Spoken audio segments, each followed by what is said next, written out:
So it's a good feeling night as we welcome you to Hockey Night in Canada with the crew here in Studio 42, and right to Carly Agro, who cut her teeth in the business in Lloydminster, venue for Hockey Day in Canada this year. Carly, over to you at Air Canada Centre, Toronto. Thanks very much, Ron. Well, James Reimer is back tonight for the Leafs, and if the past is any indication of the present, then he should be in for a busy night tonight. The Leafs have allowed an average of almost 36 shots a game.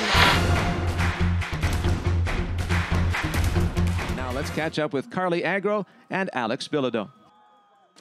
Alexandre Bilodeau, you have done something that no other man in Olympic history has ever been able to do. You defended your title from Vancouver. Has the magnitude of this accomplishment sunk in, and how will you remember this historic evening?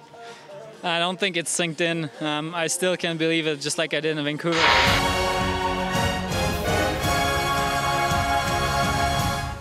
Hello and welcome to CBC Sports. We take you to the Ali Sami Yen Arena in beautiful Istanbul, Turkey, where we are just minutes away from kickoff in the gold medal match of the FIFA Under-20 World Cup. It will be a battle of the Blues today for soccer supremacy.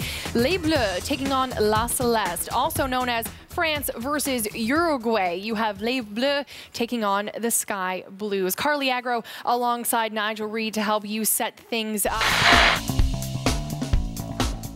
It would have been great to see the Habs versus Pittsburgh versus the Penguins. It's been tough for Canadian hockey fans, right? Yeah. Only one Canadian Cup contender, so I think a lot of hopes were riding pretty high on Sidney Crosby. Nonetheless, Penguins fans a little bit disappointed after last night, and that is where we will begin our look at sports this morning. A seventh and deciding game between the Rangers and the Penguins, and you saw it all right here on CBC's Hockey Night in Canada. We know Pittsburgh was looking to avoid elimination. Welcome back to the ACC. It is 2-0 for the Toronto Maple Leafs, and that is in large part due to the man that I am joined by. That is James Van Riemsdyk. James, no secret about this. The moment that you've returned to the left wing, you've immediately made a difference. How much more comfortable are you there, and are you feeling that already? Yeah, I think if you play the same position for 5 or 6. All right, Bobby, up until Thursday night, you had just 1 goal in 12 games, but you came out with a big 2-point night on Thursday night. What did it take for you to finally turn that corner and get the monkey off your back? Just the bounce to go your way, really. Thanks, Elliot. Well, Nazem, 12 points for you in the past 8 games. Coach Carlisle said after Thursday night that was the best two-way game that he has seen you play in a long time. How have you managed to get to this new point of consistency in your game? Just simplifying. And Ted Nolan has a reputation for admiring work ethic in his teams. Do you have a feeling that that's going to be the mood in the room heading into this third and final frame? For sure.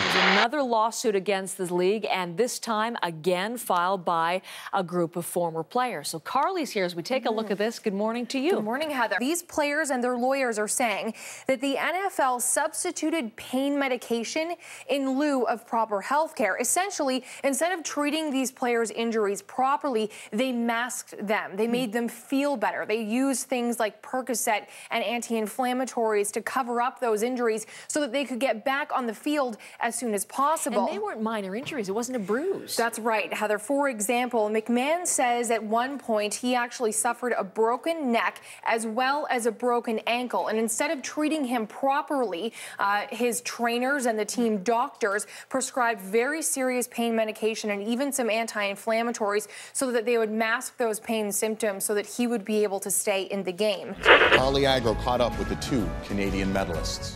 And ladies, I have to ask, there's been a whole lot of girl power in the past 24 hours for this Canadian Olympic team. Were you channeling some of the energy that's been going on from the hockey team and from Jennifer Jones? I would say we definitely are. We're always about girl power in the start. Last night you said to me, yeah, we want to defend our medal, of course, but we also want to have fun. How much fun are you guys having right now?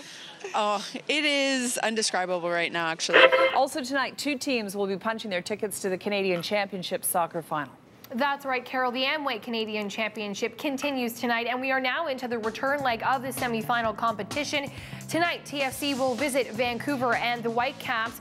Now, TFC did win the first leg 2-1 back in Toronto. An early goal from the Reds would make things a whole lot easier for them.